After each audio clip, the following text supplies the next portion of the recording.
And speaking of fingers and hands, raise your hands if you've ever gotten really cold white fingertips if it's cold outside. So if you're out in the cold and your typically pink fingertips turn temporarily white, but then once you're out of the cold, they turn pink again, that's normal.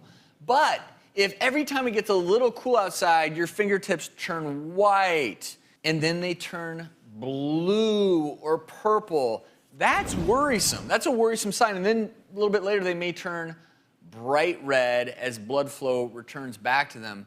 Well, if your hands, anytime it's even mildly cold outside, turn really, really cold and white or blue, that could be a sign of something called Raynaud's phenomenon. And what happens in people with Raynaud's is they'll actually get vascular spasms. Those blood vessels that feed your fingertips will spasm, choking off blood flow to your fingertips, often associated with tingling and pain. And again, the key here is there might be a cold draft coming through the room, and all of a sudden your hands will turn white and at times even blue. That's very different than if you're in sub-zero temperatures and you're dealing with frostbite.